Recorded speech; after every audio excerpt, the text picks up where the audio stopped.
Word of Life for December 2022.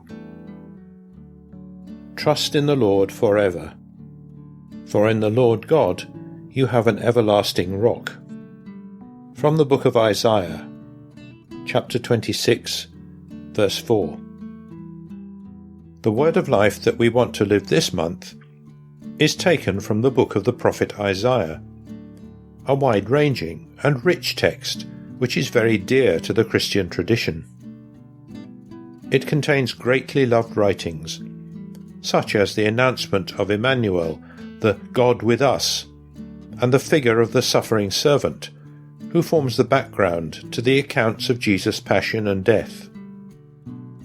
This verse is part of a song of thanksgiving that the prophet puts on the lips of the people of Israel when, having overcome the terrible ordeal of exile, they finally return to Jerusalem. His words bring hope because God's presence beside Israel is faithful and unwavering as a rock. God himself will sustain every effort made by the people as they rebuild their civil, political, and religious life. While the city, believed to be lofty, will be razed to the ground because it was not built according to God's plan of love, the one built on rock will enjoy peace and prosperity. How can we overcome the temptation to let ourselves be brought down by the difficulties we face nowadays, which can make us close in on ourselves and cultivate feelings of suspicion and mistrust towards others? As Christians, the answer is certainly to rebuild with courage by firstly trusting in our relationship with God, who in Jesus became our neighbour as we journey through life, even when we travel along the darkest, narrowest, steepest, and most winding pathways. But this faith does not mean being passive. On the contrary, it asks us to be active, creative, and responsible protagonists in building our new city, founded on the commandment of mutual love.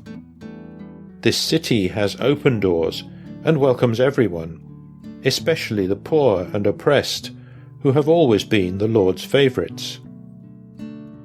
As we travel along this path, we will enjoy the companionship of the many men and women who hold dear the universal values of solidarity and the dignity of every person, as well as respect for creation, our common home. Trust in the Lord forever, for in the Lord God you have an everlasting rock.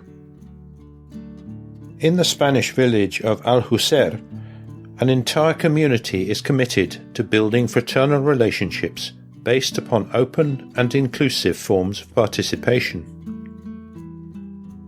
They tell us, in the summer of 2008, we set up a cultural association with the aim of carrying out activities of various kinds, both of our own initiative as well as in collaboration with other associations in the area. Our goal was to promote spaces for dialogue and international humanitarian projects. For example, every year since it started, we have promoted a solidarity dinner for the Fraternity with Africa project to finance scholarships for young Africans committed to working in their country for at least 5 years. These are dinners that bring together about 200 people and are supported by shopkeepers and other groups. We've also been very happy to work with another association for many years. Together we organise an annual event which is open to people from the worlds of culture, music, painting and literature, as well as representatives engaged in politics, business and medicine. It's an opportunity for all of them to share experiences from their working lives and the deeper reasons for the choices they have made. Trust in the Lord forever, for in the Lord God you have an everlasting rock. We're looking forward to Christmas. Let us already begin to prepare for it by welcoming Jesus in his word.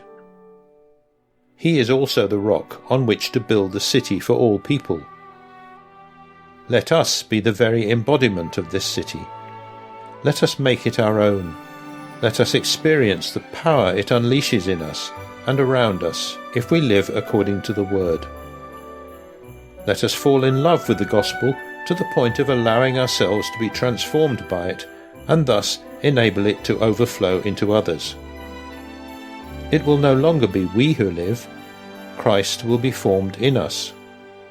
We will be free from ourselves, from our limitations, from all that enslaves us. In addition, we will see the revolution of love explode, the revolution that Jesus who lives in us will kindle in society around us.